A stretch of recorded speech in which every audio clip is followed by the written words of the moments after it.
ఒక గుర్రం పగలంతా పనిచేసి సాయంత్రం తన కొట్టానికి తిరిగి వస్తుంది. ఈరోజు చాలా కష్టపడ్డా, బాగా అలసిపోయా కూడా, కొంచెం సేపు రెస్ట్ తీసుకుందాం అనుకుంది.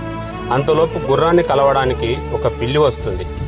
గుర్రం ఆ పిల్లితో క్యాజువల్గా మాట్లాడుతూ, రేపటి నుంచి కొంచెం తక్కువగా పనిచేస్తాబా, చాలా అలసిపోతున్నా, రేపు కొంచెం రెస్ట్ తీసుకుంటా అని చెబుతుంది. ఇది విన్న పిల్లి మేక దగ్గరకు వెళ్ళి ఇలా చెబుతుంది, గుర్రం ఇక్కడ ఉండాలనుకుంటలేదట, యజమాని చాలా కష్టపెడుతున్నాడంట, ఇబ్బంది కూడా పెడుతున్నాడంట. ఇది విన్న మేక కుందేలు దగ్గరికి వెళ్ళి ఇలా చెబుతుంది, గుర్రానికి ఇక్కడ ఉండాలనుకుంటలేదంట, యజమాని బాగా కొడుతున్నాడంట, తిండి కూడా పెట్టలేదంట, అందరి పని దాంతోనే చేపిస్తున్నాడంట, నాకు తెలిసి ఇక్కడ నుంచి గుర్రం పక్కా వెళ్ళిపోతుంది.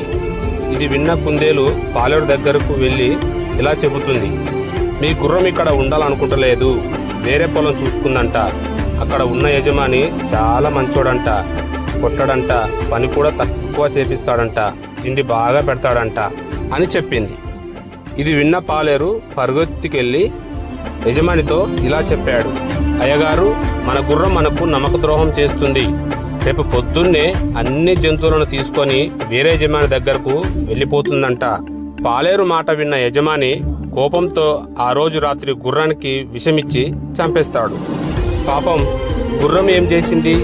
ఒక్క మాట తప్పుగా మాట్లాడలేదు, ద్రోహం చేయలేదు, కనీసం అలాంటి మాటలు కూడా మాట్లాడలేదు. కానీ ఆ గుర్రం ఒక్క తప్పు చేసింది.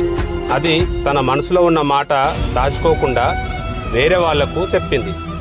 జీవితంలో ఒక్క ఒట్టు వేసుకోండి, నా మనసులో ఉన్న మాట ఎవరికీ చెప్పను అని.